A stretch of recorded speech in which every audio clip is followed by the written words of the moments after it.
Hello everyone, তোমরা দেখতে পাচ্ছ আজকে আমরা করব সরলরেখার রাজশাহী বোর্ড 2025 সালে যে ম্যাথটা আসছে সৃজনশীল, সেটা সলভ করব। চলে আমরা শুরু করি, কথা না বাড়াই। ক নম্বর একটা চিত্র দিছে, দেখো যে এক্স অক্ষ ওয়াই অক্ষ আর একটা এম এন সরলরেখা দিছে, এম এর স্থানাঙ্ক দিছে এবং এন এর স্থানাঙ্ক দিছে। ওকে, ক নম্বর বলছে একটা সরলরেখার সমীকরণ নির্ণয় করো যার ঢাল -1 এবং মূল বিন্দু হতে যার দূরত্ব 2 একক। দেন খ এবং গ দিছে, তোমরা প্রশ্নটা একটু পড়ো, আমি অ্যান্সারে চলে যাচ্ছি। ওকে, তাহলে চলো আমরা ক নাম্বার শুরু করি। ক নাম্বার আমি প্রশ্ন এখানে লিখে রাখছি, একটা সরলরেখার সমীকরণ নির্ণয় করো যার ঢাল -1। ওকে, আমরা এতটুকু পর্যন্ত পড়লাম, তাহলে এতটুকুর আগে কাজ করি। সলিউশন, প্রশ্ন পড়ে একটু ভাঙাই নিবা, তাহলে হচ্ছে তোমাদের সুবিধা হবে। তাহলে একটা সরলরেখার সমীকরণ নির্ণয় করো যার ঢাল -1। তাহলে আমরা দেওয়া আছে ঢাল m সমান সমান -1, এটা আমাদের দেওয়া আছে। তাহলে আমরা জানি, আমরা কি জানি, আমরা জানি m ঢাল বিশিষ্ট সরল রেখার সমীকরণ। আমরা m ঢাল বিশিষ্ট সরল রেখার সমীকরণের একটা সূত্র জানি, সেটা হলো y = mx + c। ওকে, যদি ঢাল জানি, m ঢাল বিশিষ্ট সরল রেখার সমীকরণ হচ্ছে এটা। তাহলে এখন m এর মানটা যদি বসাই দিই, তাহলে y সমান সমান -1 × x + c, তার মানে y - x + c, y = -x + c।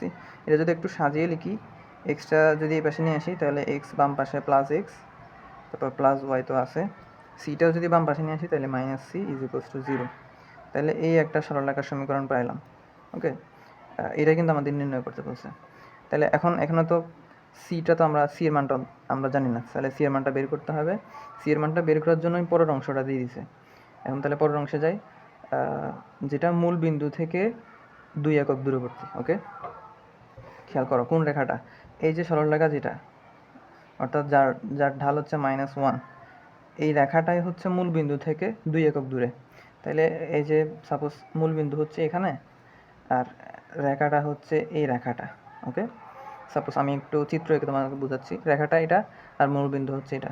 তাহলে এই যে গ্যাপটা মূল বিন্দু থেকে এই যে ডিস্টেন্সটা, সেটা হচ্ছে 2 একক দূরবর্তী। ওকে, এখন আমরা আরেকটা সূত্র জানি, যে কোনো একটা রেখা যদি দেয়া থাকে এবং আরেকটা বিন্দু যদি দেয়া থাকে, তাহলে মধ্যবর্তী দূরত্বের একটা সূত্র জানি। সূত্রটা হলো, যদি ওই বিন্দুটা x1, y1 হয়, আর রেখাটা যদি ax + by + c = 0 এই ফর্মেটটা হয়, তখন আমার সূত্রটা হচ্ছে ax1 + by1 + c divided by, এখানে থাকে √a² + b²।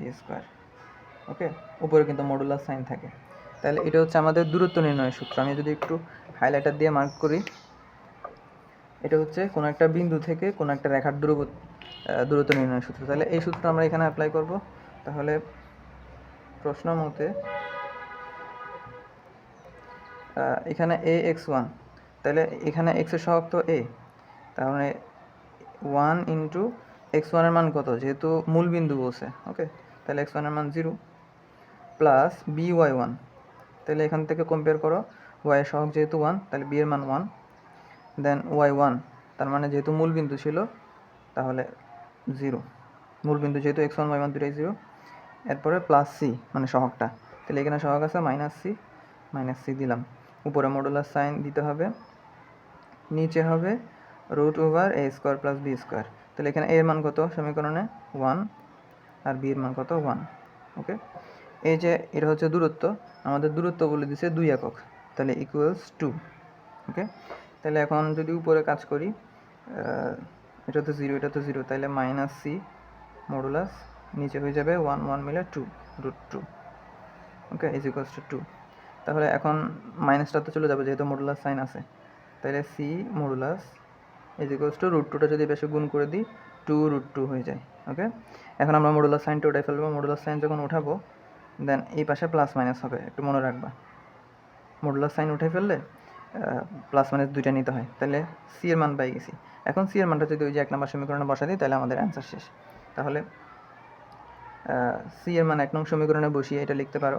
তাহলে আমি ডিরেক্ট লিখলাম যে x plus y minus c, তাহলে মাইনাস, আর এখানে তো প্লাস মাইনাস আছে 2√2 ইজ ইকুয়ালস টু 0, তাহলে মাইনাস দিয়ে গুণ করে দিলে প্লাস মাইনাসই থাকবে। তাহলে এক্স প্লাস ওয়াই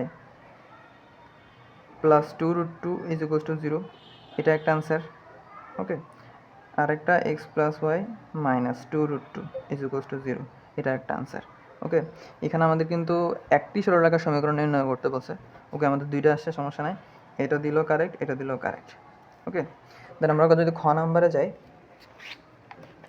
খ নাম্বারটা একটু অনেকে ভুল করে, একটু খেয়াল রাখবা, বা তোমরা যখন এটা শেষ করার পরে দেখবা যে এই টাইপের অনেক ম্যাথ করতে পারতেছো।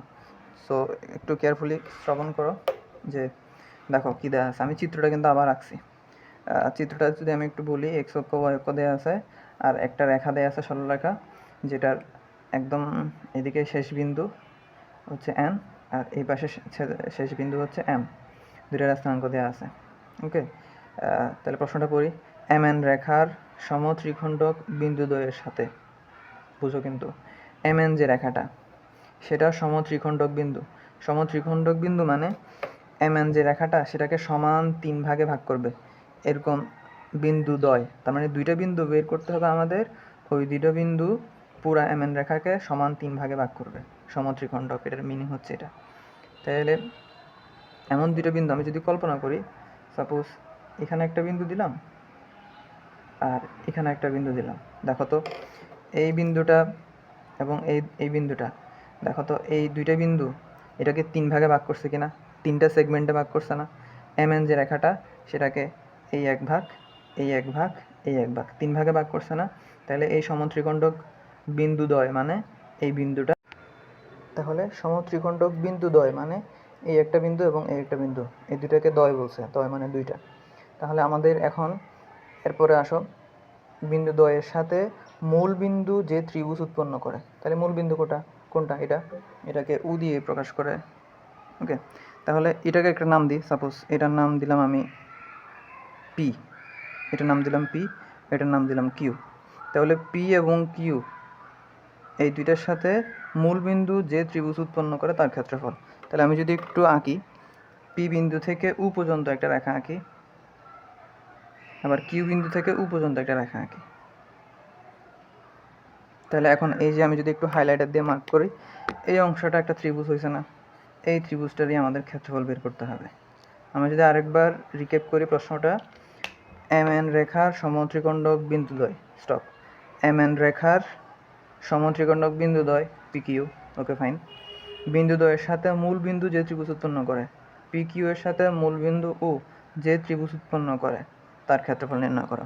তাহলে আমাদের এই মার্ক করা অংশটার ক্ষেত্রফল নির্ণয় করতে হবে। এখন আসি, মূল বিন্দু ও সেটার আমরা স্থানাঙ্ক জানি 0,0, তাহলে আমাদের যেভাবে হোক পি বিন্দুর স্থানাঙ্ক বের করতে হবে, কিউ বিন্দুর স্থানাঙ্ক বের করতে হবে।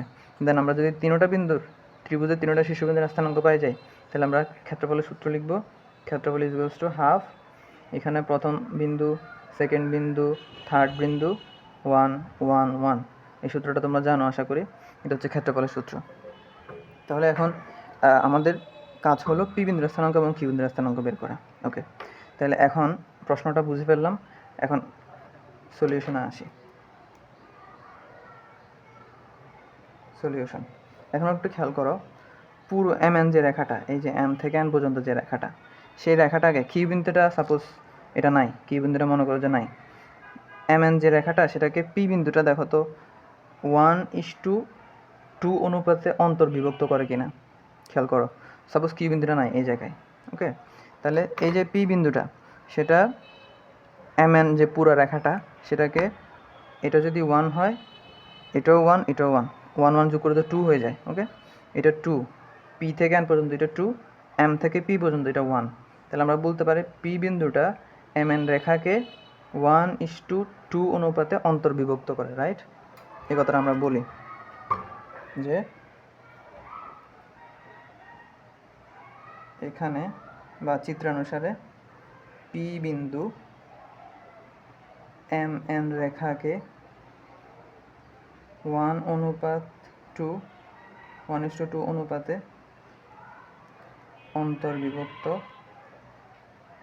অন্তর্বিভক্ত করে। ওকে, এটা লিখলাম। তাহলে এখন পি বিন্দুর স্থানাঙ্ক অন্তর্বিভক্ত সূত্রটা আশা করি তোমার মনে আছে। যদি ধরো m1:m2 অনুপাতে অন্তর্বিভক্ত করে, এখানে m1:m2 এর মান কত? 1:2। ওকে, আমরা তো এখান থেকে চিত্র দেখেই বুঝছি m থেকে p পর্যন্ত এটা 1, p থেকে n পর্যন্ত এটা 2, তাহলে 1:2 m1:m2। তাহলে সূত্রটা ছিল m1 প্লাস m2 নিচেও m1 প্লাস m2, এখানে থাকতো x2, এখানে থাকতো x1। এটা হচ্ছে x এর স্থানাঙ্ক। ওকে, সেমভাবে y এর স্থানাঙ্ক। তাহলে আমরা যদি সূত্রটা বসাই যে m1 প্লাস m2 উপরেও m1 প্লাস m2। ওকে, তাহলে m1 এর সাথে ভুজদের গুণফল, তাহলে এখানে হয় x2, m1 এর সাথে x2 গুণ, আর এখানে হয় x1। x1 x2 কোনটা, y1 y2 কোনটা পরে আসতেছি, আমি বলতেছি, সূত্রটা আগে লিখি। আর এখানে m1 প্লাস m2 উপরেও m1 প্লাস m2, এখানে আবার হয় y2 m1 এর সাথে, এখানে হয় y1, সেম একদম। জাস্ট এখন আসো, আমরা কিন্তু 1:2 অনুপাতে বলছি। 1টা কোন সাইডে? m এর সাইডে, 2টা কোন সাইডে? n এর সাইডে। তাহলে x1 y1 হবে -3 -1, x2 y2 হবে 9,5। ওকে, তাহলে আমরা যদি এখন মান বসাই, m1 এর মান হচ্ছে 1, m2 এর মান হচ্ছে 2, উপরেও 1 প্লাস 2, x2 তার মানে 9 ইন্টু 9, x1 তার মানে -3, কমা, আবার এখানে 1 প্লাস 2, y2 মানে 5, y1 মানে -1। তাহলে এখন যদি আমরা এগুলো মান বসাই, নিচে 3 হয়, উপরে 9 কে 9 -6, আর এখানেও 3 হয়, উপরে 5 -2। তাহলে আমরা যদি ক্যালকুলেশন করি, 9 থেকে 6 গেলে থাকে 3, 3কে 3 দিয়ে ভাগ করলে 1, 5 থেকে 2 গেলে হয় 3, 3কে 3 দিয়ে ভাগ করলে 1। তাহলে 1,1 সেটা হচ্ছে পি বিন্দু।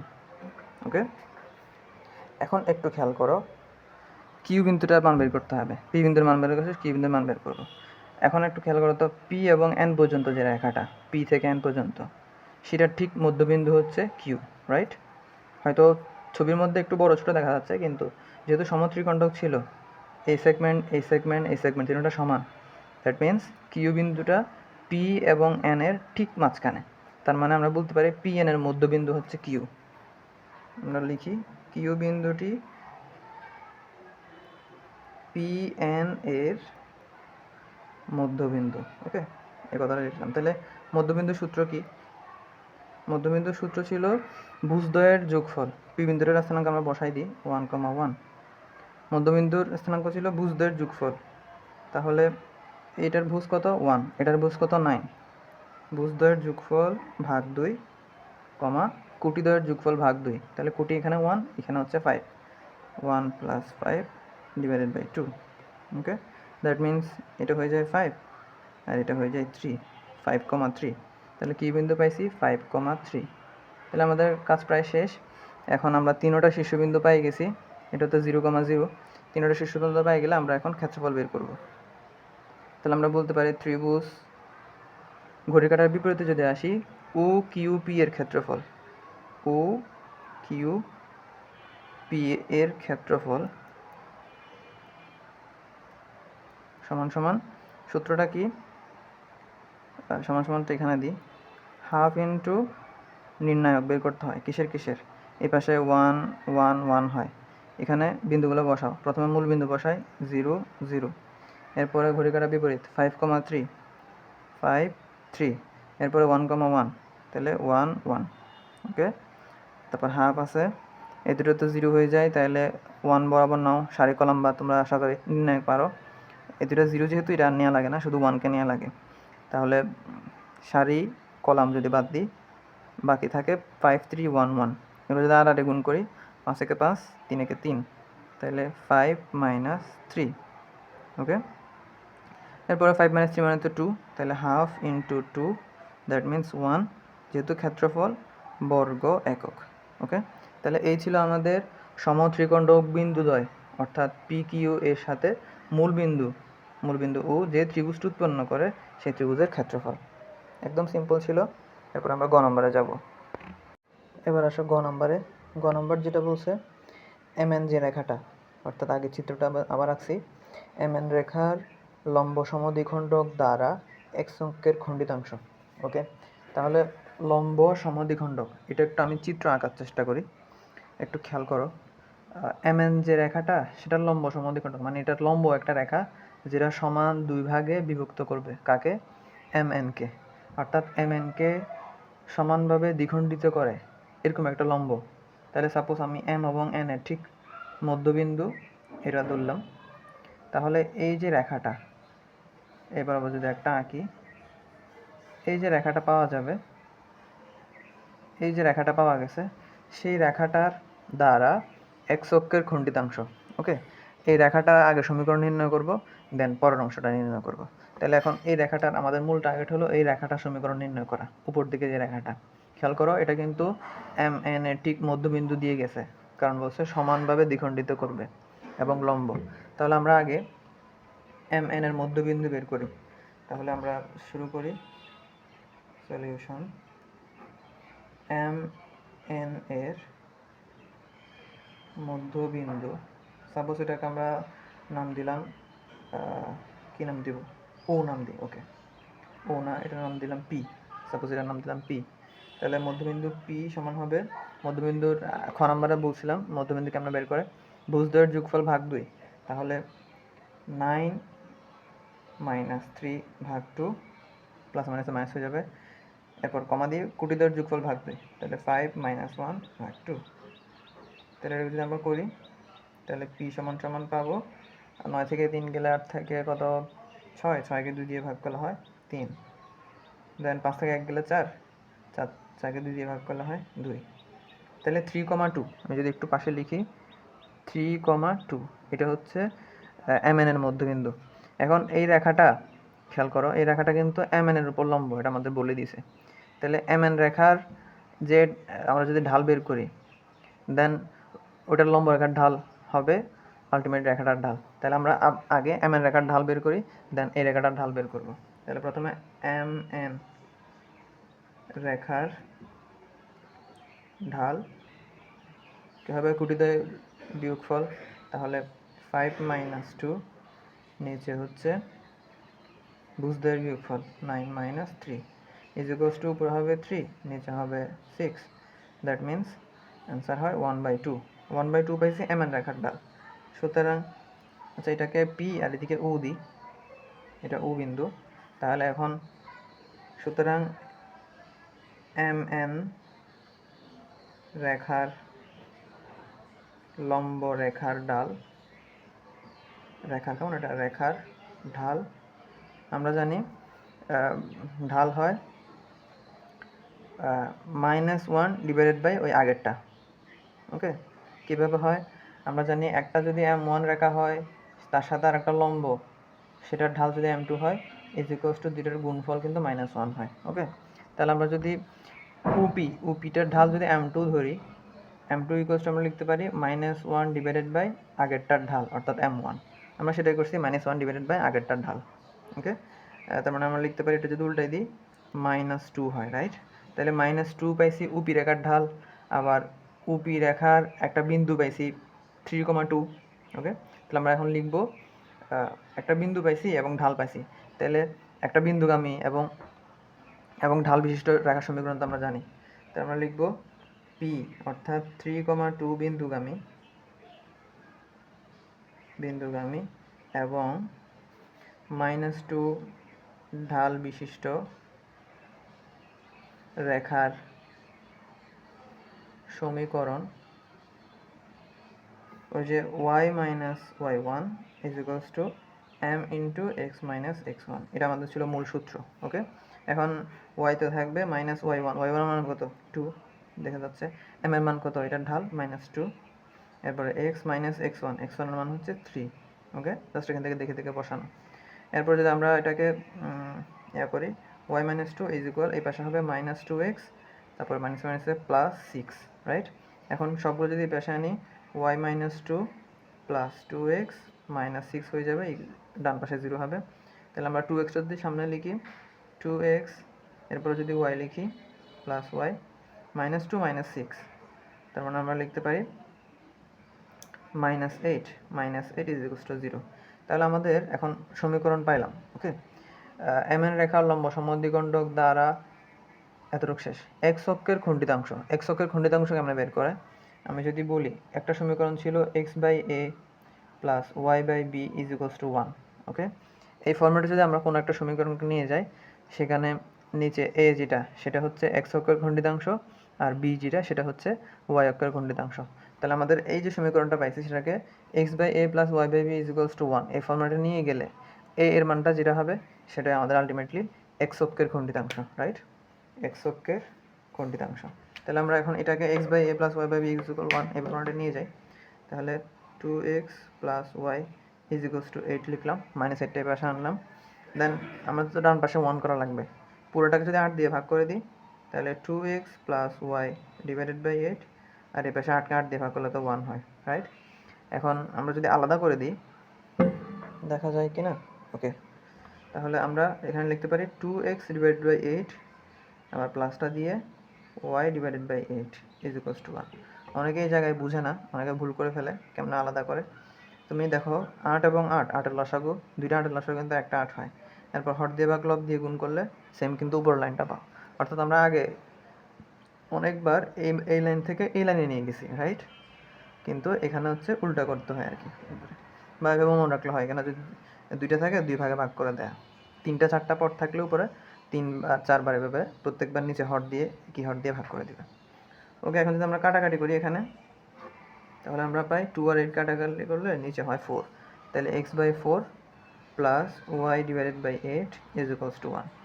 x এর সহগ কিছু থাকতে পারবে না, y এর সহগ কিছু থাকতে পারবে না। ওকে, x এর সহগ 2 ছিল, এই জন্য 2 এবং 8 কাটাকাটি দিয়ে 4 করলাম। তাহলে x/4 প্লাস y/8 = 1। তাহলে a এর জায়গায় আসছে 4, রাইট? তাহলে আমরা বলবো x অক্ষের খণ্ডিতাংশ 4। সুতরাং x অক্ষের খণ্ডিতাংশ হবে 4 একক, আমি লিখতে পারি। তাহলে এই ছিল আমাদের রাজশাহী বোর্ড 2025। আমি ভিডিওগুলো বানাই জাস্ট আমার ম্যাথ বুঝাইতে ভালো লাগে, এই জন্য। তোমরা যদি এর থেকে উপকৃত হও, আমাকে সাপোর্ট করবে আশা করি। চ্যানেলটা সাবস্ক্রাইব করবে। ধন্যবাদ।